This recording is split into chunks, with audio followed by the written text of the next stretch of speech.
Alhamdulillahirabbil alamin. Wassalatu wassalamu ala asyrofil anbiya'i wal mursalin wa ala alihi washabihi ajmain, amma ba'du. Pertama-tama dan paling utama, marilah kita sama-sama panjatkan puja dan puji syukur kita kehadirat Allah Subhanahu wa taala atas rahmat dan karunia-Nya kita masih diberikan nikmat iman, Islam, ihsan, terlebih nikmat panjang umur sehingga kita masih diberikan kesempatan untuk masih bisa mengikuti pengajian mingguan Jamaah Inar Group yang insyaallah pada malam hari ini akan disampaikan oleh Al-Ustaz Al-Mukarram Tuan Guru Fawaz Mustafa dengan tema Kitab Hadis Bulughul Maram, Ahad 27 Muharram 1443 Hijriah bertepatan dengan 5 September 2021.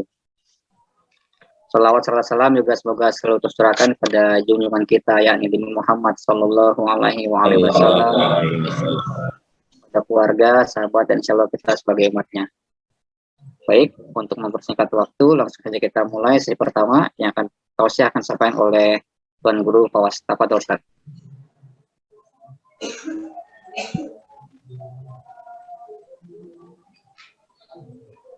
Bismillahirrahmanirrahim. Assalamualaikum warahmatullahi wabarakatuh. Waalaikumsalam warahmatullahi wabarakatuh. Alhamdulillah wa kafa, wassalatu wassalamu ala asyrafil anbiya'i wal mursalin Sayyidina Muhammadin wa ala alihi wa ashabihi ajma'in. Subhanaka la ilma lana illa ma 'allamtana innaka antal alimul hakim. Rabbi syrah li sadri wa yassir li amri wahlul 'uqdatam min lisani yafqahu qawli, amma ba'du. Alhamdulillah wa syukurillah, kita bersama-sama selalu melafazkan kalimat syukur kehadirat Allah Subhanahu wa taala yang telah memberikan kepada kita semua bermacam-macam nikmatnya. Nikmat yang kita rasakan sampai malam hari ini adalah nikmat iman, nikmat Islam, dan nikmat kesehatan, sehingga kita dapat mengikuti pengajian yang diselenggarakan oleh NRA Group ini. Salawat serta salam tak lupa kita haturkan kepada junjungan kita Nabi besar Muhammad sallallahu alaihi wasallam. Bapak-bapak, ibu-ibu yang dirahmati Allah Subhanahu wa taala, jamaah umrah dan jamaah haji NRA Group yang kami hormati, pada malam hari ini adalah materi kita yaitu Kitabus Salati, yaitu membahas tentang sholat yang disebutkan di dalam hadis Bulughul Maram, yaitu di halaman 43 atau 42. Bagi bapak-bapak ibu yang membawa kitab Bulughul Maram, kami persilakan dibuka, yaitu halaman 42 atau 43. Yaitu pembahasan yang pertama adalah mengenai masalah yaitu Kitabus Sholati.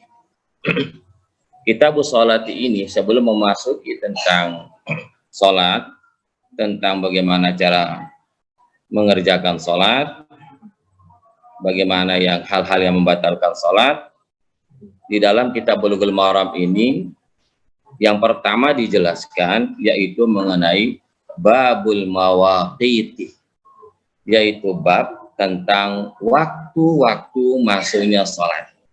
Jadi sholat itu yang 5 waktu itu ada waktu-waktunya tertentu. Nah, jadi waktu-waktu tertentu ini, waktu zuhur, waktu asar, dan waktu maghrib, waktu isya, dan waktu subuh. Itu sudah ada atau sudah ditentukan waktunya oleh Rasulullah SAW. Sebagaimana disebutkan dalam hadis Rasulullah SAW ini. Jadi, tetapi kalau kita biasanya menggunakan waktu itu, yaitu kita menggunakan jam. Sebenarnya kalau kita menggunakan jam itu, kadang-kadang itu tidak tepat dengan waktu sebagaimana yang disebutkan oleh hadis Rasulullah SAW. Yang tidak bisa berubah itu adalah menggunakan waktu yang telah ditentukan, yang disebutkan dalam hadis Rasulullah SAW. Kalau menggunakan jam itu bisa berubah-berubah, bisa maju, bisa mundur. Nah, tapi kalau sudah kita melihat sesuai dengan hadis Rasulullah SAW ini, sebagaimana yang disebutkan dalam kitab Bulughul Maram ini, tentang mengenai masalah waktu-waktu sholat. Insya Allah tidak mundur dan tidak maju waktunya. Nah, tapi kalau andainya waktunya itu sudah ditentukan oleh para ulama kita, oleh MUI kita, sesuai dengan waktu yang disebutkan dalam hadis Rasulullah SAW itu, berarti kita boleh mengikuti. Yang penting benar sudah masuk waktu sholat. Nah, sebelum saya akan menjelaskan tentang hadis mengenai masalah mawaqitus sholat, waktu-waktu sholat itu, jadi saya akan menjelaskan dulu apa yang dimaksud dengan sholat, supaya kita mengetahui apa pengertian sholat itu. Nah, sholat itu pengertiannya, artinya menurut bahasa adalah ad-du'a'u wa qila ad-du'a'u bi khairin. Ini dijelaskan dalam kitab At-Taqriratus Sadidah. Nah, jadi sholat itu artinya menurut bahasa adalah doa. Wa qila, dan dikata menurut sebagian ad-du'a'u bi khairin, yaitu doa untuk kebaikan. Nah, menurut istilah, menurut syarah, salat itu pengertiannya adalah aqwalun wa af'alun muftatahatun bitakbiri wa muhtatamatun bitaslimi ghaliban. Nah, ini menurut istilah atau menurut syarah definisi salat. Yang pertama adalah aqwalun atau aqwalun, yaitu perkataan, wa af'alun, dan perbuatan, muftatahatun bitakbiri, yang diawali dengan takbir. Ya, tentu yang dimaksud di sini adalah takbiratul ihram. Karena di dalam takbir, di dalam sholat itu ada dua takbir. Yang pertama disebut dengan takbiratul ihram, yang kedua disebut dengan takbiratul intiqal. Ini berbeda, hukum-hukumnya juga berbeda. Kalau takbiratul ihram itu hukumnya adalah wajib, fardu. Kalau takbiratul intiqal itu hukumnya adalah sunnah. Wa muhtatamatun bitaslimi, dan diakhiri sholat itu dengan salam, itu ada yang dihukum sunnah. Yang dihukum wajib itu adalah kita memberi salam ke kanan. Yang pertama ini hukumnya wajib. Kalau yang ke kiri itu definisi dengan aqwalun di sini adalah bacaan-bacaan dalam sholat, yaitu kita membaca. Pertama adalah sunnahnya membaca doaul iftitah. Nah, ini yang dimaksud dengan aqwalun, yaitu inni wajjahtu wajhiya lilladzi fataras samawati wal arda hanifan musliman wa ma ana minal musyrikin. Inna sholati, sampai selesai. Terus membaca surat Al-Fatihah, yaitu alhamdulillahi rabbil alamin. Terus membaca surat. Nah, ini namanya aqwalun, yaitu perkataan. Nah, perkataan aqwalun itu di dalam sholat itu, aqwalun ada yang ulama menjelaskan tentang aqwalun yang disebutkan dalam definisi itu, dalam pengertian itu. Jadi aqwalan la af'alan, ada perkataan tapi tidak ada perbuatannya. Tidak ada perbuatannya, tidak ada ruku, tidak ada sujud, tidak ada i'tidal, tidak ada duduk di antara dua sujud. Nah, itu semuanya tidak ada, hanya perkataan aja yang ada, bacaan-bacaan aja yang ada. Nah, contohnya seperti sholatil janazah, seperti sholat janazah. Nah, ini namanya aqwalan wala af'alun, perkataan dan tidak dengan perbuatan. Wa af'alun, setelah aqwalun, wa af'alun, dan perbuatan. Perbuatan ini adalah perbuatan, yaitu gerak-gerik kita. Gerak-gerik kita untuk melaksanakan sholat, yaitu mulai dari takbir, kita mengangkat kedua tangan, Allahu Akbar. Nah, ini. Terus kita ruku, ini namanya af'alun, perbuatan. Ruku, i'tidal, sujud, sampai dengan tahiyat akhir. Ini namanya af'alun. Nah, itu. Karena sekarang banyak orang yang ada pemahaman atau aliran-aliran yang tidak benar, yaitu seperti dia mengerjakan sholat itu cukup dengan niat. Itu ada sebagian orang yang berpendapat seperti itu. Jadi sholat cukup dengan niat, tidak ada perbuatan, tidak ada perkataan. Jadi itu bertentangan dengan hadis Rasulullah SAW. Ya, karena di dalam hadis Rasulullah SAW itu menjelaskan, "Shallu kama ra'aitumuni usalli." Salatlah kamu sebagaimana kamu melihat atau mengetahui saya salat. Nah, kaifiat Rasulullah SAW itu, cara Rasulullah SAW itu mengerjakan salat itu sudah dijelaskan di dalam hadis-hadisnya Rasulullah Shallallahu Alaihi Wasallam. Oleh karena itulah, apabila ada orang yang berpendapat bahwa sholat itu cukup dengan niat, itu adalah tidak benar, itu salah, bahkan itu sesat dan menyesatkan, karena itu bertentangan dengan hadis Rasulullah Shallallahu Alaihi Wasallam. Nah, mereka mengambil berdasarkan atau mengambil hukum atau berdasarkan hukum dengan hadis, tetapi mereka salah memahami hadis itu, salah mengartikan hadis itu. Memang di dalam hadis itu ada dijelaskan, niatul mar'i khairun min amalihi. Niatnya seseorang itu lebih baik daripada perbuatannya. Nah, di situ ada kalimat yang tersembunyi, yang terbuang. Nah, kalau kita tidak mempelajari ilmu nahwu, kita tidak mengetahui di situ ada kalimat yang tersembunyi atau terbuang. Di mana tempat kalimat yang terbuang atau tersembunyi? Yaitu niatul mar'i, yaitu niatnya seseorang. Siapa itu niatnya seseorang? Niatul mar'il muslim. Di sini muslim yang ditakdirkan. Niatnya seorang muslim khairum min amalihi, lebih baik daripada perbuatannya, yaitu perbuatan orang kafir. Nah, asbab urut hadis ini, nah, ada asbab urutnya hadis ini, yaitu ketika Rasulullah SAW berkhutbah, di dalam khutbahnya itu memerintahkan kepada para sahabat, untuk menggali sebuah sumur.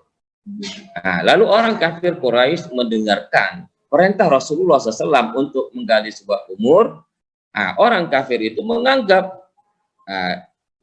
bahwa perintah Rasulullah untuk menggali sumur itu dikirain di situ ada barang-barang yang berharga, di situ mungkin ada emas dan sebagainya.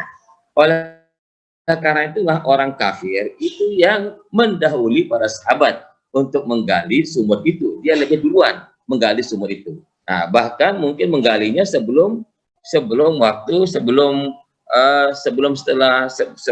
selesai melaksanakan sholat subuh. Mungkin dia menggali sumur itu. Nah, setelah para sahabat berdatangan untuk menjalankan perintah Rasulullah SAW untuk menggali sumur itu, tahu-tahunya sumurnya sudah digali oleh orang kafir. Nah, apa kata sahabat? Kami rugi tidak menjalankan perintahmu ya Rasulullah. Nah, lalu mengadu kepada Rasulullah. Ya Rasulullah SAW, mohon maaf saya tidak bisa menjalankan apa yang engkau perintahkan kepadaku ya Rasulullah. Karena sumur itu sudah digali sama orang kafir. Nah, dan ini kami tidak dapat menjalankan perintahmu ya Rasulullah. Apa kata Rasulullah SAW? Niatul mar'i khairum min amalihi. Niatnya seseorang muslim itu lebih baik daripada perbuatan orang kafir. Jadi niat kita ingin menjalankan perintah Rasulullah SAW, tapi sudah didahulukan sama orang kafir. Apa yang kita mau kerjakan? Yaitu mengerjakan perintah Rasulullah SAW, didahului oleh orang kafir. Maka lebih baik niatnya kita daripada perbuatan orang kafir. Inilah hadis yang dipakai sama orang yang melaksanakan sholat cukup dengan niat. Nah, itu salah, itu keliru, itu tidak benar. Oleh karena itulah, makanya akhir zaman ini hati-hati dengan ajaran-ajaran, banyak yang ajaran yang menyesatkan, yang tidak sesuai dengan perintah atau hadis Rasulullah SAW, maupun tidak sesuai dengan Al-Quran dan tidak sesuai dengan pendapat para ulama, yaitu salah satunya madzhabul arba'ah. Nah, bapak-bapak, ibu-ibu yang dirahmati Allah Subhanahu wa taala. Nah, jadi ini yang dimaksud dengan aqwalun wa af'alun. Muftatahatun bitakbiri. Salat itu yang diawali dengan takbiratul ihram.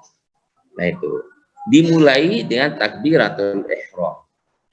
Nah, wa muhtatamatun bitaslimi, dan diakhiri dengan salam. Penutup sholat itu adalah assalamualaikum warahmatullahi. Assalamualaikum warahmatullah. Yang ke kanan itu hukumnya wajib dalam hukum fikih, dan yang ke kiri itu hukumnya adalah sunnah. Nah, itu. Fadilah salah, keutamaan dan kelebihan daripada sholat. Subhanallah, luar biasa. Sebenarnya keutamaan dan kelebihan daripada mengerjakan sholat ini banyak sekali disebutkan dalam hadis Rasulullah SAW. Tapi kalau saya akan bacakan semua hadisnya, waktunya tidak cukup. Nah, jadi saya ambilkan beberapa hadis tentang keutamaan dan kelebihan mengerjakan sholat yang disebutkan dalam Al-Quran maupun dalam hadis Rasulullah SAW. Yang disebutkan dalam Al-Quran, yaitu dalam surat Toha ayat 14, wa aqimis sholata lidzikri, dan dirikanlah salat untuk mengingatku. Nah, ini perintah Allah Subhanahu wa taala, yaitu yang disebutkan dalam surat Toha. Oleh karena itulah di sini dia menggunakan wa aqim, dia menggunakan fi'il, yaitu disebut dengan fi'il amr. Fi'il amr itu artinya kata-kata perintah. Ya, kalau udah kata-kata perintah yang Allah Subhanahu wa taala memerintahkan kepada hambanya, maka itu harus wajib dikerjakan. Tidak boleh ditinggalkan dalam kondisi, dalam situasi bagaimanapun. Karena mengenai masalah tata cara sholat itu sudah dijelaskan oleh Rasulullah SAW, bahkan diberikan rukhsah oleh Rasulullah SAW, diberikan keringanan oleh Rasulullah Sallallahu Alaihi Wasallam, yaitu apabila kita dalam keadaan sakit diberikan keringanan, kaifiat dan cara mengerjakannya, dan apabila kita dalam keadaan musafir juga diberikan rukhsah, diberikan keringanan untuk mengerjakan salat. Oleh karena itulah di dalam hukum fikih di situ disebutkan cara melaksanakan salat ketika kita musafir, yaitu disebut dengan yaitu jamak dan qasar. Itu namanya diberikan rukhsah, keringanan oleh Rasulullah SAW. Ya. Yang kedua, keutamaan dan fadilah salat itu berdasarkan daripada hadis Rasulullah SAW. Qala Rasulullah SAW, innal abda idza qama fi salati futihat lahul jinan wa kushifa lahul hijabu bainahu wa baina rabbih wastaqbalahul hurul 'ain ma lam yamtakhid aw yatanakha. Sallallahu alaihi wasallam, Rasulullah SAW bersabda, innal abda, sesungguhnya hamba, idza qama fi salati, apabila ia mendirikan salat, futihat lahul jinan, dibuka baginya adalah surga-surga, wa kushifa lahul hijabu bainahu wa baina rabbi, dan dibuka baginya hijab di antara kita dengan Allah Subhanahu wa taala. Wastaqbalatul hurul 'ain, dan kita akan nanti bertemu dengan bidadari yang bermata indah. Malam yamtakhid, selagi ia tidak membuang, yamtakhid membuang ingusnya, au yatanakha, atau membuang dahaknya. Nah, ini hadis yang kedua, keutamaan untuk mengerjakan sholat. Dan hadis yang berikutnya, nah ini hadis yang berikutnya, yaitu qala Rasulullah SAW, inna fi sholati la shifaan, sesungguhnya di dalam sholat itu adalah menjadi obat. Jadi obat segala penyakit. Kalau kita bingung, perbanyak sholat. Nah itu, kalau kita bingung, memperbanyak salat. Kalau kita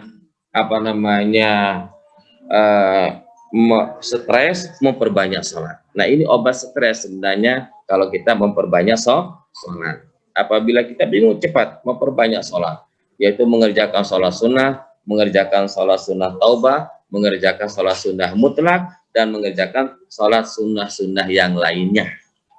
Nah itu salah satunya sholat sunnah yang jarang dikerjakan, yaitu sholat sunat wudhu. Setelah kita berwudhu, lalu kita mengerjakan sholat sunat wudhu 2 rakaat, nah itu luar biasa keutamaannya.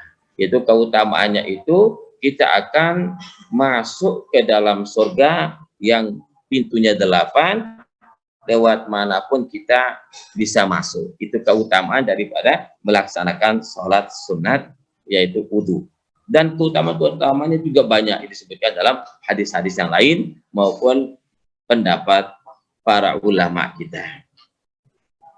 Nah, di dalam hadis yang berikutnya dijelaskan keutamaan dan kelebihan daripada sholat. Innal abda, sesungguhnya hambaku, idza qama, apabila mendirikan, yusalli, apabila dia sholat, utiya bidzunubihi, dia membawa atau didatangkan dengan dosanya, wa wudi'at ala ra'sihi, maka ditaruh di atas kepalanya, au ala atiqihi, atau di atas pundaknya. Fa kullama raka'a, dan tatkala kita ruku, au sajada, atau kita sujud, tasaqatat anhu, maka gugurlah semuanya dosa-dosa kita itu yang ditaruh di atas kepala kita atau di atas pundak kita. Semuanya akan gugur, berjatuhan, berarti diampuni dosa kita oleh Allah Subhanahu wa ta'ala. Oleh karena itulah Bapak-bapak Ibu, ulama menjelaskan tentang sholat ini. Apa kata ulama? Wa qala ulama, dan berkata para ulama kita, inna sholata afdalul ibadatil badaniyah. Sholat itu adalah paling afdal ibadah, paling utama ibadah dibandingkan ibadah-ibadah yang lain. Fa farduha afdalul furud, dan fardunya itu, wajibnya itu, hukumnya fardu atau hukumnya wajib itu afdalul furud, paling afdal di antara fardu-fardu yang lain, paling afdal di antara wajib-wajib yang lain. Oleh karena itulah jangan sampai kita meninggalkan yang namanya sholat dalam situasi, dalam kondisi apapun. Sekalipun kita di dalam musafir, walaupun kita dalam keadaan sakit, itu wajib sholat itu tetap dikerjakan. Tidak boleh ditinggalkan. Sekalipun kita dalam keadaan sakit, sekalipun kita di opname di rumah sakit, tetap itu wajib dikerjakan sholat. Kenapa tetap wajib hukumnya mengerjakan sholat? Karena masih ada akal kita. Sholat itu disebutkan as-sholatu wajibatun illa ma damatil aql. Sholat itu tetap hukumnya wajib selama masih ada akal kita. Kalau masih ada akal kita, tetap wajib kita kerjakan. Kaifiat cara mengerjakan itu sudah dijelaskan oleh Rasulullah SAW. Itu di dalam hadisnya. Apabila kita tidak mampu berdiri, kita dipersilahkan mengerjakan dalam keadaan duduk. Apabila kita tidak mampu mengerjakan dalam keadaan duduk, kita mengerjakannya dalam keadaan berbaring. Apabila kita tidak mampu mengerjakan dalam keadaan berbaring, maka kita kerjakan yaitu menggunakan kelopak mata atau menggunakan isyarat. Apabila tidak mampu menggunakan isyarat, inna lillahi wa inna ilaihi raji'un. Nah itu sholat. Insya Allah apabila kita mengerjakan sampai akhir hayat kita tetap mengerjakan, bahkan sesuai dengan apa yang disabdakan oleh Rasulullah SAW yang tadi itu, insya Allah kita akan selamat di dunia wal akhirah, selamat di dunia maupun di akhirat. Bapak-bapak, ibu-ibu yang dirahmati Allah Subhanahu wa taala, tentang waktu sholat ini disebutkan di dalam hadis Rasulullah SAW, yaitu an Abdillah bin Amrin.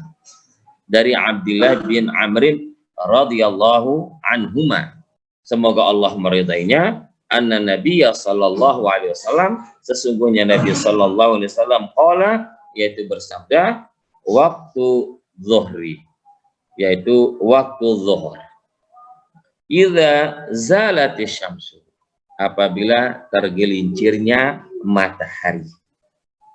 Nah, ini tanda masuknya waktu zuhur. Apabila sudah matahari tergelincir, maka sudah masuklah waktu zuhur. Nah, kalau sekarang kalau kita menggunakan jam, yaitu jam 12, 25 menit atau 30 menit, itu sudah tergelincirnya matahari, maka sudah masuk waktu zuhur. Dan kapan berakhirnya waktu zuhur itu? Wa kana dhillur rajuli katulihi malam yahdur waktu asri, yaitu adalah apabila naungan seseorang sama naungannya seseorang itu selama belum masuk waktu asar. Kalau sama naungannya itu, nah itu atau lebih sedikit, maka itu sudah masuk waktu asar, sudah habis waktu zuhur. Wa waktul asri, nah ini dalam hadisnya, wa waktul asri, dan waktu asar, malam tasfarra syamsu, selama tidak kuning mataharinya. Wa waktu sholatil maghribi malam yaghibi syafaqu, dan waktu sholat maghrib itu malam yaghibi syafaqu, selama tidak hilang mega-mega yang merah. Wa waktu sholatil isya'i, dan waktu sholat isya ila nisfil lailil awsat, sampai pertengahan malam. Wa waktu sholatis subhi, dan waktu sholat subuh minal fajri, daripada fajar. Di sini disebutkan fajar, masih umum disebutkan dalam hadis ini. Nah, dijelaskan oleh ulama, yaitu fajar yang dimaksud di sini adalah fajar shadiq. Karena fajar itu ada dua, yaitu fajar shadiq dengan fajar kadzib. Malam tatlu'i syamsu, selama belum terbit matahari.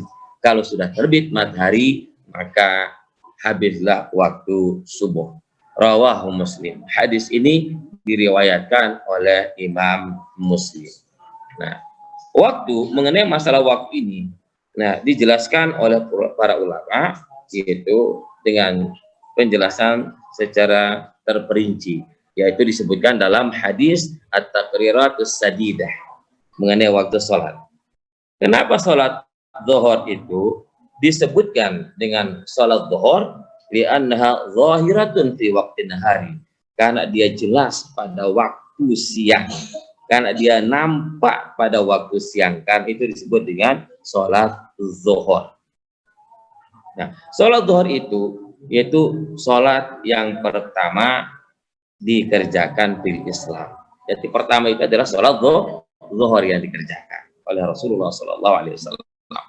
Wa waktuha, dan masuknya waktu zuhur itu disebutkan, dijelaskan hadis yang tadi itu yang disebutkan dalam hadis Bulughul Maram itu, ini lebih terperinci, lebih jelas, bizawali syamsi, dengan hilangnya matahari.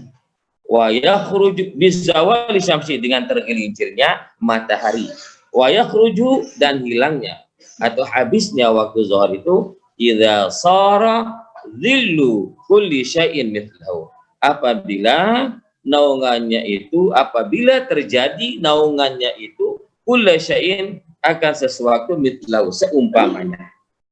Naungannya itu sama ukurannya dengan naungannya itu, maka waktunya itu sudah habis waktu zuhur.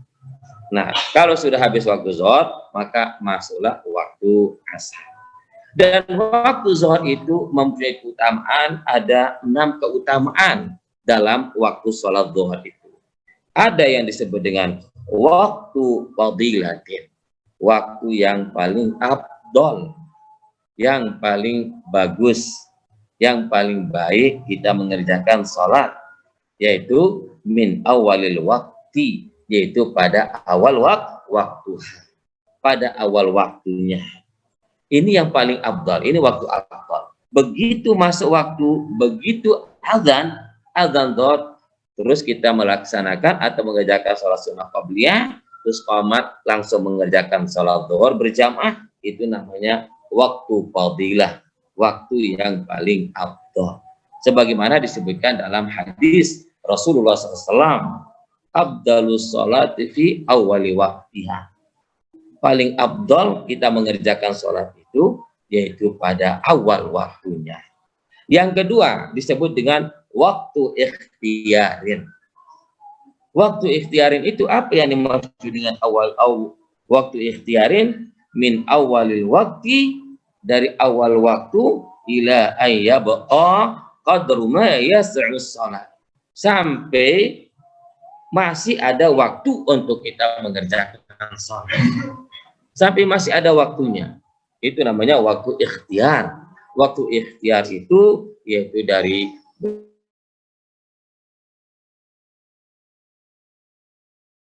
dua, itu namanya waktu ikhtiar. Yang ketiga disebutkan dengan waktu jawazin, waktu bolehnya, yaitu min awalil waktu ila ayyabqa qadru ma yas'us salat, yaitu dari awal waktunya sampai masih ada tertinggal ukuran daripada kita mengerjakan sholat. Artinya belum habis waktu sholat zuhur, itu masih disebut dengan waktu jawaz. Yang keempat disebut dengan waktu hurmatin, yaitu waktu haram, waktunya yang haram. Bagaimana contohnya waktu haram? Dijelaskan di dalam kitab ini, idza lam yabqa minal waqti qadru ma yas'us salah, yaitu apabila tidak ada tersisa daripada waktu ukuran yaitu untuk mengerjakan sholat. Nah, ini namanya waktu hurmah, waktu haram. Ya, contohnya waktu haram itu yaitu seperti kita mengerjakan sholat, kira-kira lagi 10 menit atau 5 menit waktu mau habis waktu zuhur, kita mengerjakan sholat zuhur, baru mendapatkan 2 rakaat sholat zuhur, sudah habis waktu zuhur, masuklah waktu asar. Nah, ini namanya waktu hurmatin. Waktunya dihukum haram, sahnya sholatnya dihukum sah, tapi hukumnya adalah haram. Kenapa dihukum haram? Karena termasuk kategori melalaikan waktu sholat.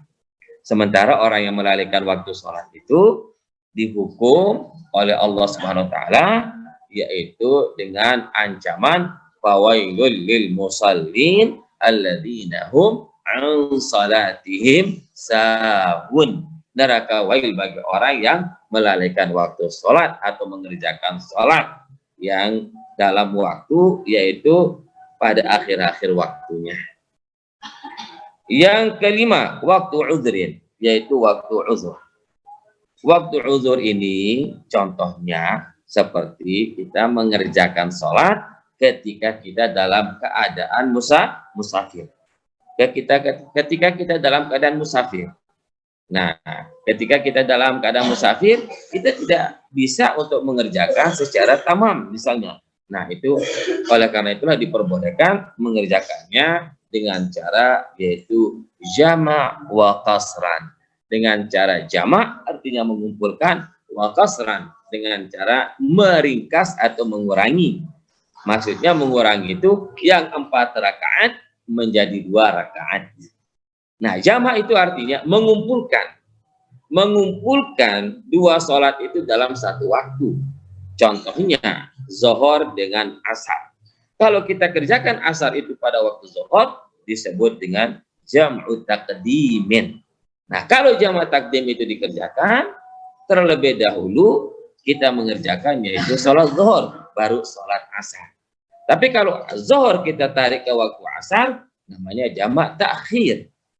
Nah, jamak takhir ini mana-mana boleh kita dahulukan, mana-mana boleh kita kerjakan terlebih dahulu. Boleh kita mengerjakan zuhur duluan, boleh kita mengerjakan sholat asar. Yang terakhir, yang keenam, fadilah waktu sholat zuhur itu yang keenam adalah waktu daruratin, waktu darurat. Yaitu waktu darurat itu, nah itu lil haidi wan nufasa'i wa ghairihima idza zala al mani'u wa baqiya min al waqti qadru takbiratil ihram. Jadi kita mengerjakan sholat itu disebabkan karena kekhawatiran kita untuk kita haid maupun nifas. Nah, ketika kita mengerjakan sholat itu, mentakhirkan waktunya itu sampai hanya kita bisa takbiratul ihram. Ketika kita takbiratul ihram, nah disitulah masih tersisa waktunya. Imma waktu zuhur maupun waktu asar. Itu namanya waktu daruratin. Yang kedua yaitu waktu sholat asar. As-sholatu tsaniyati al-asru, sholat asar. Nah, sholat asar ini juga termasuk sholat yang paling abdol juga di antara sholat yang lain. Ada beberapa sholat, ada keutamaannya, ada kelebihannya. Nah, sholat asar ini kelebihannya itu banyak sekali disebutkan di dalam kitab-kitab. Nah, sholat asar itu waktunya itu awal waktunya idza shara zillu kulli syai'in mithlahu. Apabila terjadi naungan-naungan tiap-tiap sesuatu mithlahu seumpamanya. Kalau kita mau melihat secara hukum fikih ini atau berdasarkan daripada hadis ini waktu masuknya waktu atau belum masuknya waktu, menurut hadis ini maupun menurut hukum fikih tidak kita menggunakan jam, kita mempraktekkan hukum ini yaitu kita berdiri aja di tengah-tengah matahari. Nah, apabila sama ukuran naungan kita,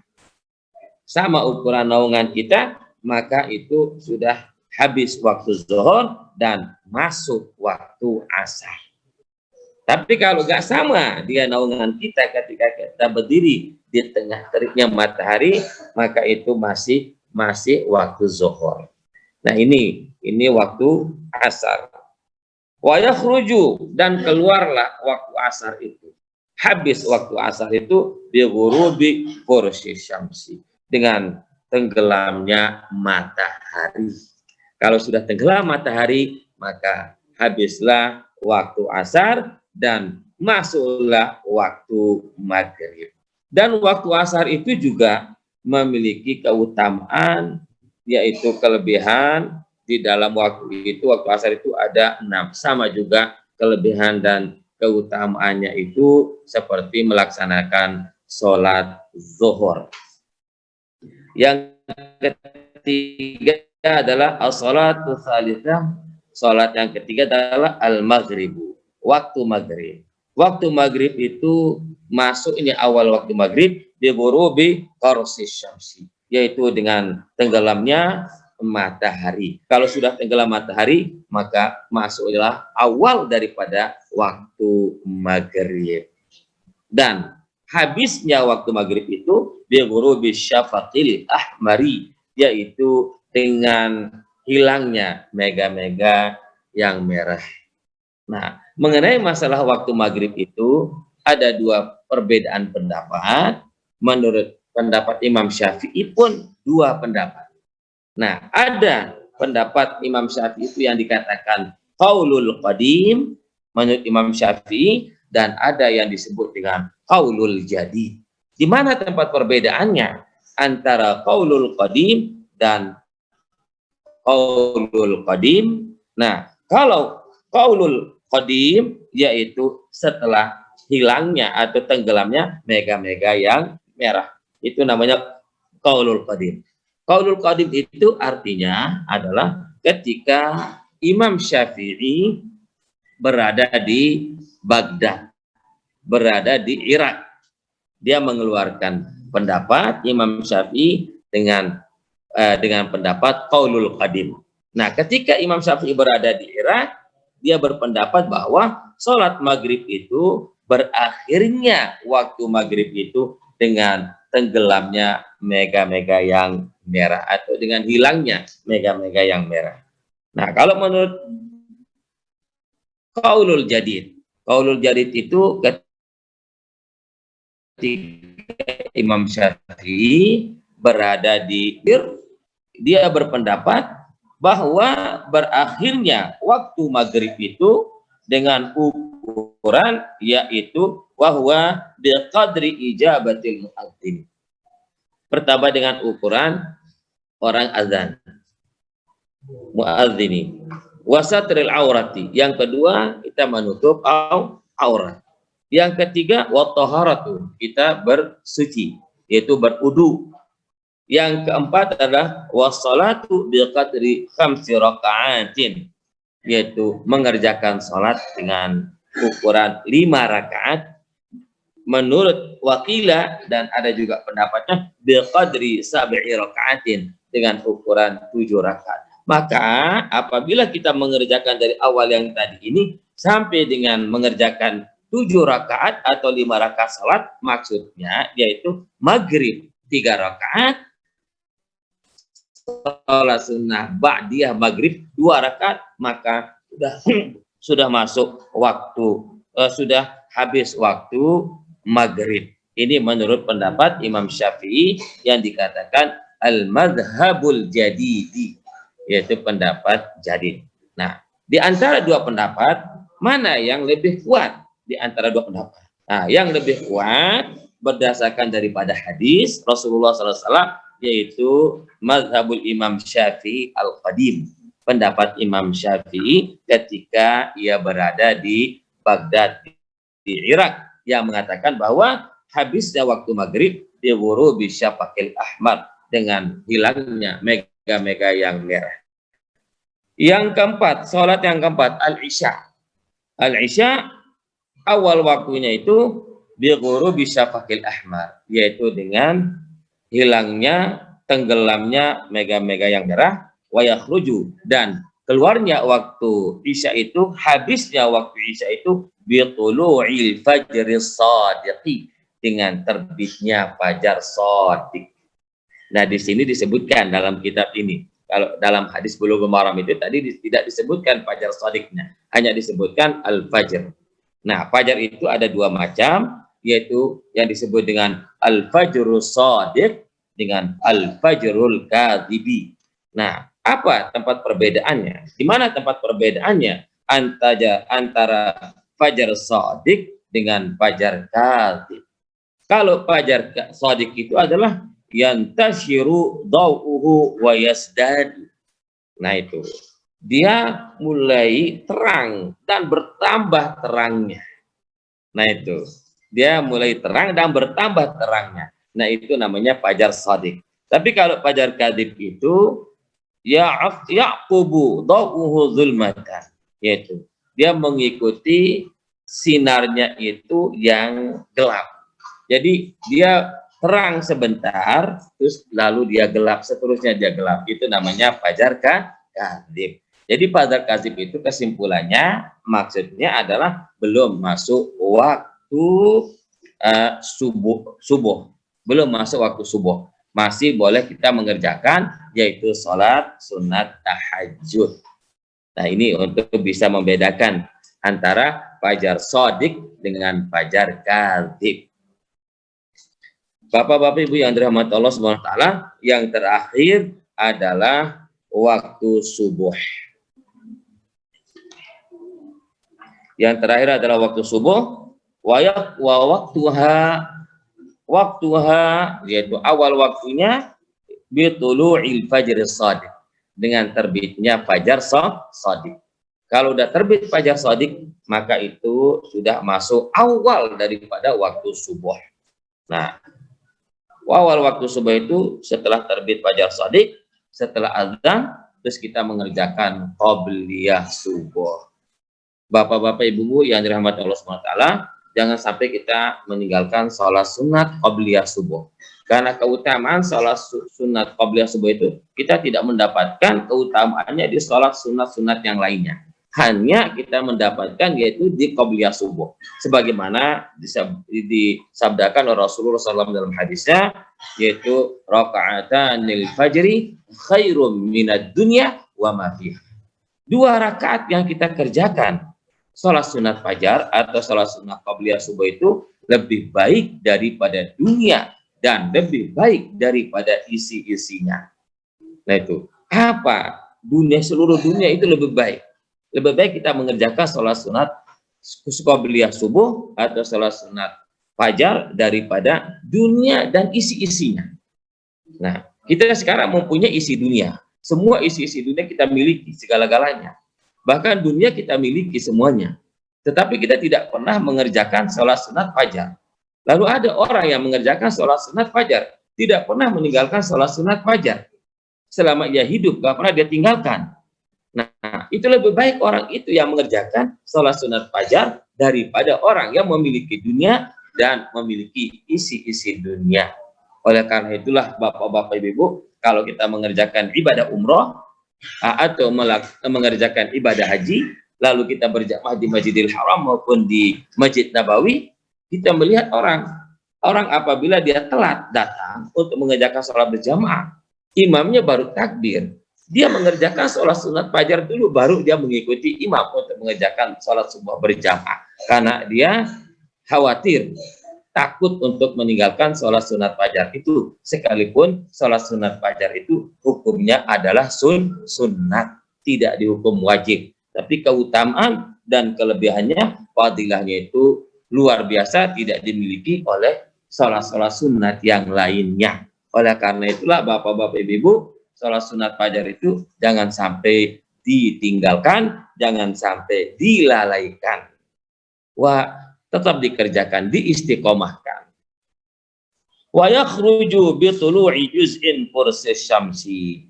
Keluarnya waktu subuh itu, nah keluarnya habisnya waktu subuh itu dengan terbitnya matahari. Nah, terbit matahari gak boleh kita mengerjakan sholat kalau sudah terbit matahari.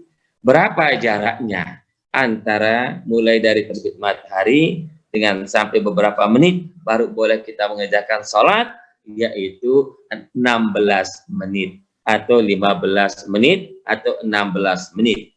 Kita tunggu dulu, mulai dari terbit matahari, yaitu misalnya terbit matahari jam 7, nah dari jam 7 lebih 1 menit, 5 menit, 7 menit, 8 menit, sampai 10 menit, sampai dengan 16 menit, baru kita mengerjakan sholat.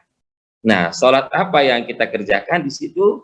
Yaitu sholat sunnatul isyraq, sholat sunat syuruk. Itu yang dianjurkan oleh Rasulullah SAW. Nah, keutamaan dan kelebihannya juga ada. Bahkan melebihi daripada keutamaan sholat sunat yang lainnya. Apa keutamaannya? Itu kita mendapatkan pahala sebagaimana pahalanya orang mengerjakan ibadah umrah maupun ibadah haji. Nah, itu hadisnya memang hadis hasan, bukan hadis sahih. Nah, tapi kita mendapatkan keutamaan dan kelebihan seperti itu, ada kaifiatnya, ada tata caranya untuk mengerjakannya, bagaimana yang diajarkan oleh Rasulullah SAW, bagaimana yang diajarkan oleh para ulama kita, para sahabat Rasulullah SAW, yaitu mengerjakan sholat subuh berjamaah.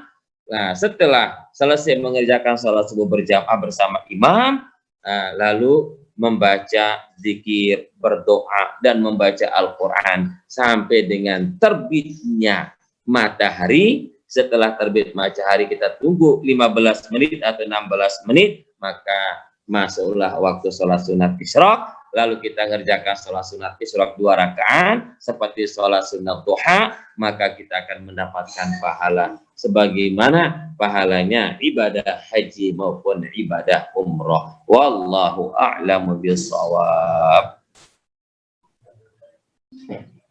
Ya, Bapak-bapak Ibu, untuk sesi pertanyaan kami serahkan kepada moderator. Alhamdulillah, terima kasih Ustaz Paus atas tausiahnya. Semoga menambah hasanah ilmu kita dalam sekitaran sholat. Baik, kita buka sesi kedua, sesi tanya jawab. Buat Bapak Ibu jamaah sekalian, bagi yang bertanya bisa bertanya langsung atau melalui aplikasi chat yang tersedia.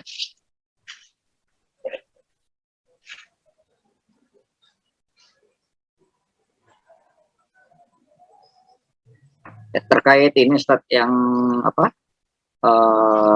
tadi sholat syuruk ya Ustaz ya, itu menunggunya itu wajib di masjid atau kalau misalnya di rumah bisa tuh Pak Ustaz? Kita udah sholat subuh di rumah jamaah terus menunggu sampai dengan waktu syuruk, atau memang harus di masjid itu atau tadi salah satunya? Kalau kita melihat daripada hadis Rasulullah SAW.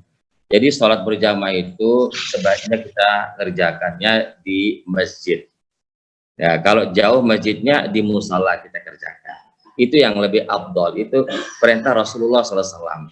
Oleh karena itulah mengenai masalah hukum sholat berjamaah itu di masjid itu ada ya yang memberikan hukum menurut fikih yang berdasarkan daripada hadis Rasulullah SAW. Ada yang menghukum bahwa sholat berjamaah itu hukumnya wajib, ada yang memberikan hukumnya sunnah. Dua-duanya berdasarkan daripada hadis. Nah, tapi hadis yang kuat itu adalah yang menghukum dia wajib. Nah, dasarnya dihukum wajib itu ketika ada seorang sahabat yang buta. Lalu ditanya oleh Rasulullah SAW, apakah tidak ada yang menuntun kamu untuk melaksanakan sholat berjamaah ke masjid? Tidak ada ya Rasulullah. Nah, tidak ada ya Rasulullah. Lalu ditanya lagi oleh Rasulullah, hal tasma'un nida? Apakah kamu mendengarkan azan? Bala ya Rasulullah. Ya Rasulullah, saya mendengarkan azan. Apa jawaban Rasulullah SAW? Fa'ajib, maka hukumnya kamu wajib mengerjakan sholat di masjid dengan secara berjamaah bagi laki-laki, bukan bagi perempuan.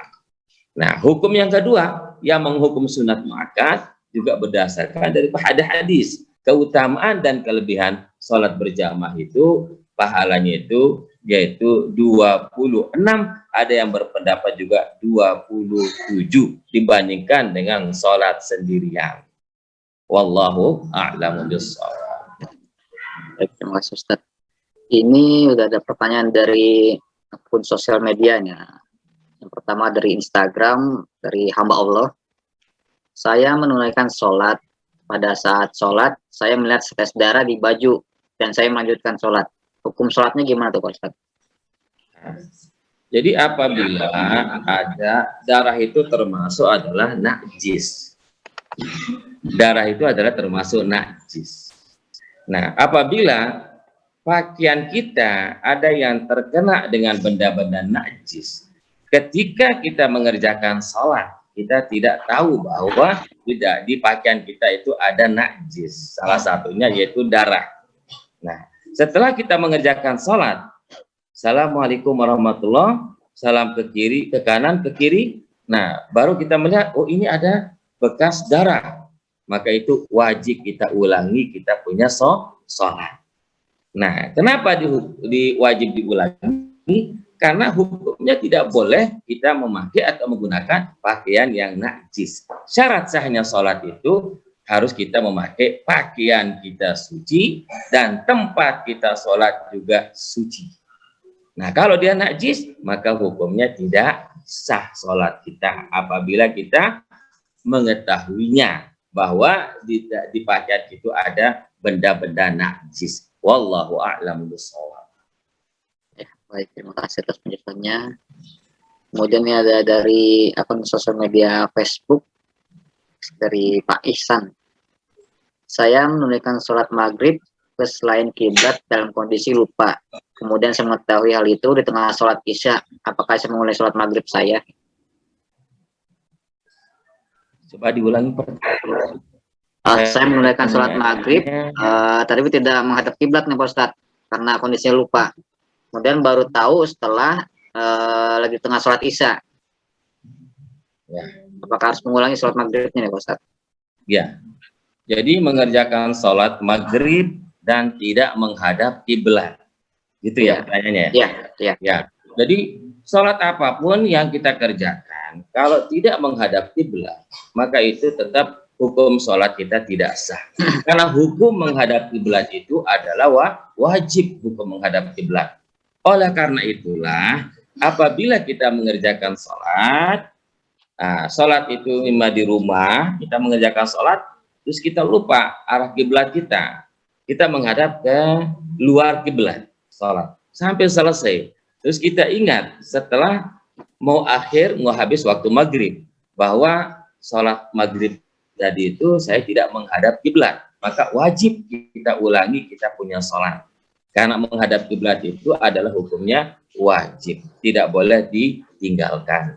Dalam keadaan kita musafir pun atau dalam di dalam pesawat pun kita mengerjakan sholat, karena di atas pesawat itu tidak menghadap kiblat, itu juga wajib kita ulangi kita punya sholat. Kenapa wajib kita ulangi kita punya sholat? Karena kita tidak menghadap kiblat. Karena Rasulullah SAW itu setiap mengerjakan sholat wajib, maka dia tetap menghadap kiblat. Kecuali kalau dia mengerjakan sholat sunat, baru dia pernah tidak menghadap kiblat. Kalau sholat wajib itu hukumnya tetap wajib untuk kita menghadap kiblat. Wallahu a'lam bishawab. Ya, semoga terjawab pertanyaan dari Pak Ihsan tadi. Selanjutnya ada dari Pak Zainuddin. Ustadz, mohon diperjelas makna takbir dan bagaimana pelaksanaan niat ketika bersamanya dengan takbir. Jadi pertanyaan Pak Zainuddin, bagaimana mengenai masalah takbir dan niat, di mana diletakkan niat? Ya. Nah, itu maksud pertanyaannya. Jadi sholat, ketika kita mengerjakan sholat, niat itu kita berniat melaksanakan sholat itu inda takbiratil ihram, ketika kita mengerjakan takbiratul ihram. Allah, ini sudah masuk niat, Allah sudah masuk niat. Begitu kita takbir, langsung berniat untuk melaksanakan sholat. Nah itu, jadi niat itu mahalluha fil qalbi. Niat itu tempatnya di dalam hati. Niat kita melaksanakan sholat terlintas di dalam hati untuk mengerjakan sholat. Nah, niat itu perlu dipahami. Yang wajib diniatkan dalam melaksanakan sholat itu ada 3. Nah, yang disebutkan dalam fikih yaitu al-qasdu, at-ta'ridu, wal-qasdu, at-ta'yinu, wal-qasdu, wat-ta'ridu. Nah itu, ta'yin menentukan, qasad meniatkan, qasad, wat-ta'ridu mendatangkan. Nah, contohnya usalli itu namanya qasad. Nah, usalli fardhu yang dikerjakan itu apa? Fardu atau sunnah? Al-dhuhra ditentukan apa yang dikerjakan.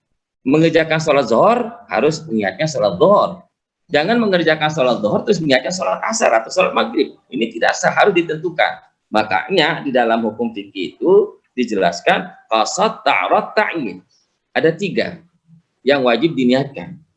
Tapi kadang-kadang sebagian orang meniatkan sholat itu sebagaimana lapas daripada niat sholat. Diniatkan semuanya, itu terlalu lama waktunya. Contohnya, dia berniat misalnya lapas sholat misalnya, usalli fardhu dhuhri arba'a raka'atin ma'muman mustaqbilal qiblati fardhan lillahi ta'ala. Itu terlalu panjang.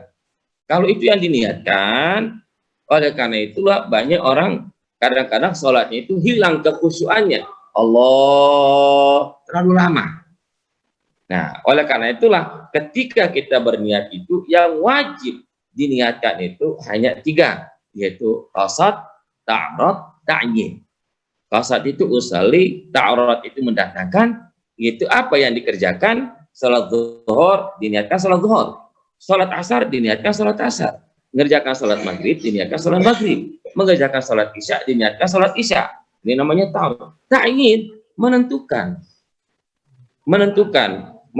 itu sholat apa. Nah, ta'rad itu artinya tadi yaitu qasad, ta'rad, ta'yin, usalli fardhu. Qasad itu adalah mengerjakan fardu atau mengerjakan sholat sunnah. Ta'yin itu menentukan waktu. Waktu itu ditentukan. Kalau misalnya mengerjakan sholat zuhur, diniatkan sholat zuhur. Mengerjakan sholat asar, diniatkan sholat asar. Hanya 3. Oleh karena itulah, apabila 3 yang diniatkan sebentar, waktunya nggak terlalu lama, takbirnya Allahu Akbar, udah masuk di dalam hati kita. Dan ingat, niat itu mahalluha fil qalbi. Niat itu adalah tempatnya di dalam hati. Nah itu, wallahu a'lamu bishawab. Selanjutnya dari pertanyaan dari Pak Tuhu Trisno. Assalamualaikum Ustadz, izin bertanya. Bagaimana tata cara sholat wudhu? Apakah boleh dilakukan setiap saat setelah kita melakukan wudhu, baik untuk sholat fardu maupun sholat sunnah? Nah, mengenai masalah sholat sunat wudhu Nah, sholat sunat wudhu itu jadi dikerjakan itu setelah kita berwudhu. Kita berwudhu untuk melaksanakan sholat fardu, maupun kita berwudhu melaksanakan sholat sunat, maupun kita berwudhu untuk sunat wudhunya, atau berwudhu karena untuk kita membaca Al-Quran. Yang penting kita setelah berwudhu, setiap kali kita berwudhu, itu disunatkan untuk mengerjakan sholat sunat wudhu. Nah, sholat wudhu itu setelah kita berwudhu, jangan udah lama kita berwudhu baru mengerjakan sholat sunat wudhu. Nah, contohnya, begitu kita selesai berwudhu, basuh kedua kaki, terus kita membaca doa wudhu. Apa doa setelah wudhu? Yaitu asyhadu alla ilaha illallah wahdahu la syarikalah wa asyhadu anna muhammadan abduhu wa rasuluh. Nah, ini menurut riwayat Imam Muslim sampai di situ. Tapi kalau menurut riwayat hadis yang lain, Imam Tirmizi menambahkan, yaitu tambahannya Allahumma ja'alni minat tawabin wa ja'alni minal mutatahhirin. Ini tambahan daripada yang diriwayatkan oleh Imam Tirmizi. Jadi boleh kita lanjutkan sampai Allahumma ja'alni minat tawabin wa ja'alni minal mutatahhirin. Nah, selesai kita berdoa, langsung kita mengerjakan sholat sunat wudhu. Niatnya itu apa? Yaitu niatnya usalli sunatal wudhu'i raka'ataini lillahi ta'ala. Saya berniat mengerjakan sholat sunat wudhu 2 rakaat karena Allah subhanahu wa ta'ala. Nah, ini sangat dianjurkan oleh Rasulullah SAW. Karena Bilal bin Rabah tidak pernah meninggalkan namanya sholat sunat wudhu. Bahkan Bilal bin Rabah itu di tengah-tengah malam itu dia berwudhu langsung mengerjakan sholat sunat wudhu dulu, baru mengerjakan sholat tahajud. Nah, itu kelebihan dan keutamaannya luar biasa. Itu mengerjakan sholat sunat wudhu. Karena sholat sunat wudhu itu jarang orang mengerjakannya. Mungkin disebabkan karena kurang memahami atau karena tidak pernah melihat orang mengerjakan namanya sholat sunnatal wudhu'i. Oleh karena itulah Bapak-Bapak Ibu, mulai dari sekarang yaitu kita amalkan, kita istiqomahkan yang namanya sholat sunnatal wudhu'i. Wallahu a'lamu bishawab. Masih dari pertanyaan Pak Trisno tadi, ini pertanyaan keduanya. Kemudian bagaimana tata cara dan bacaan sujud syahwi, Pak Ustadz? Kapan yang dilakukannya? Sebelum saya menjelaskan tentang bacaan sujud sahwi, harus kita mengetahui apa sebabnya kita mengerjakan sholat sujud sahwi. Apa sebabnya? Kita mengerjakan sujud sahwi itu disebabkan karena ada yang dilupakan dalam sholat itu. Tapi yang dilupakan itu adalah sholat, yaitu sunat ab'ad dalam sholat. Di dalam sholat itu ada 2 sunnah yang disebutkan dalam hukum fikih, yaitu yang disebutkan dengan sunat ab'ad dengan sunat hayat. Apabila ketinggalan sunat ab'ad ini, maka hukumnya disunatkan untuk mengerjakan yaitu sujud sahwi. Atau disebabkan karena ragu antara rakaat sholat yang dikerjakan.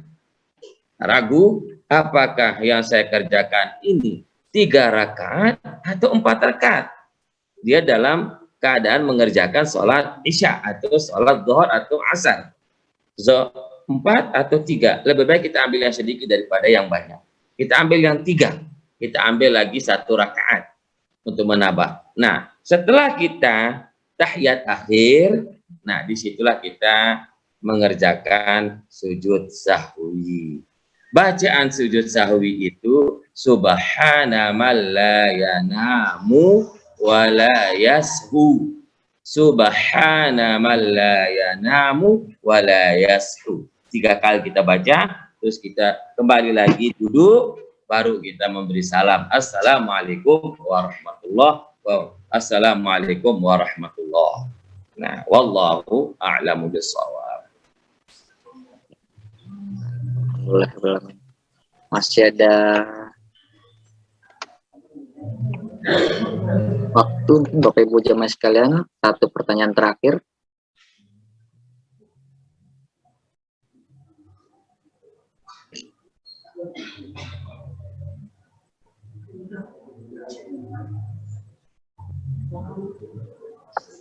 Baik, ini ada satu pertanyaan terakhir dari akun Instagram nih Pak Ustadz, dari Ibnu Hadi. Saya baru bangun tidur, lalu melaksanakan sholat zuhur. Pada saat rakaat kedua ada suara azan asar. Bagaimanakah hukum sholat saya? Ya, bagaimana hukum sholat kita ketika kita bangun, terus melaksanakan sholat zuhur. Setelah kita melaksanakan sholat zuhur, masih dalam sholat, habis waktu zuhurnya, masuklah waktu asar. Nah, pada dasarnya ini yang disebut dengan waktu tahrim, waktunya haram. Waktunya haram, tapi hukum sholatnya adalah sah. Nah, bagi siapa yang diharamkan, yaitu bagi orang yang melalaikan. Tapi kalau kita dalam keadaan lupa maupun dalam keadaan ketiduran, itu tidak ada hukuman. Tidak ada hukuman bagi kita. Itu tidak dihukum hukumnya lalai. Nah itu. Jadi yang lalai itu bagi orang yang sengaja untuk melalaikan waktu sholat. Dia bukan dalam keadaan tidur. Dia dalam keadaan duduk-duduk sudah masuk waktu zuhur. Dia tunggu-tunggu waktu zuhur. Nanti kita kerjakan sholat zuhur. Nanti sampai dengan mau masuk waktu asar. Disitulah dia mengerjakan sholat asar atau sholat zuhur, baru sudah mendapatkan 3 rakaat, sudah habis waktu zuhur, maka masuklah waktu asar. Apakah dilanjutkan sholat? Lanjutkan sholatnya sampai selesai. Lanjutkan sholatnya sampai selesai, maka itulah disebut dengan waktu tahrim. Apa yang dimaksud dengan waktu tahrim? Waktu tahrim itu artinya waktunya mengerjakan sholat itu hukumnya haram, tetapi sholatnya hukumnya sah. Tetapi bagi orang yang dalam keadaan tidur, itu tidak dihukum berdosa, karena tidak termasuk lalai. Sebagaimana disebutkan dalam hadis Rasulullah SAW, man nama aw nasiyaha falyusalliha idza dzakarha. Barang siapa yang ketiduran dan barang siapa yang lupa, maka apabila ia ingat, ia bangun dari tidur, langsung mengerjakan sholat. Falyusalliha idza dzakara. Tapi kalau dia tidak langsung mengerjakan sholat, ketika ia bangun, dia masih santai sampai habis waktu zuhur, masuk waktu asar, maka ia dihukum berdosa meninggalkan waktu sholat. Wallahu a'lamu bishawab. Baik, alhamdulillahirrahmanirrahim. Pertanyaan dari Instagram tadi mengakhiri juga pertanyaan yang pada pertemuan pada malam hari ini. Semoga apa yang disampaikan oleh Ustaz Fawaz dapat menambah hasil ilmu kita dalam khususnya sholat kita. Terakhir sebelum pengajian kita tutup, sama-sama kita akan berdoa bersama yang akan dipimpin langsung oleh Ustaz Fawaz. Ustaz. Ya, barakallahu Allah Subhanahu wa taala. Sebelum kita memohon berdoa kepada Allah Subhanahu wa taala, mari kita bersama-sama tawassul dengan surat Al-Fatihah. Kita niatkan kepada diri kita, semoga kita selalu dipelihara, dijaga oleh Allah Subhanahu wa taala dari segala penyakit. Bismillahirrahmanirrahim. Fatihah. A'udzubillahi minasyaitonirrajim. Bismillahirrahmanirrahim. Alhamdulillahirabbil alamin.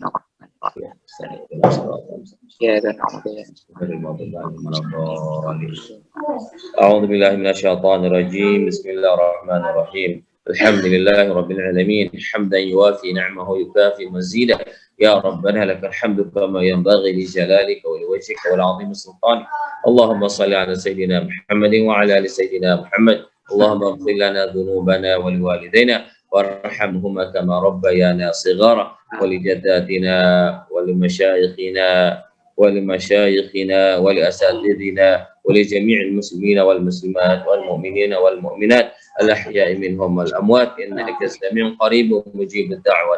اللهم ارزقنا فهم النبيين وحفظ المرسلين وإلهام الملائكة المقربين. اللهم امن علينا بصفاء المعرفة وهب لنا تصحيح المعاملة فيما بيننا وبينك على السنة وارزقنا صدق التوكل عليك وحسن الظن بك وامن علينا بكل ما يقربنا إليك مقرونا بعوافي الدارين برحمتك يا أرحم الراحمين. اللهم يا قاضي الحاجات يا رافع الدرجات يا معطي المسؤولات وارزقنا خير الدنيا والآخرة واختم لنا حسن الخاتمة واختم لنا حسن الخاتمة واختم لنا حسن الخاتمة برحمتك يا أرحم الراحمين. وصلى الله على سيدنا محمد النبي الأمي وعلى آله وصحبه وسلم. سبحان ربك رب العزة عما يصفون وسلام على المرسلين والحمد لله رب العالمين. الفاتحة.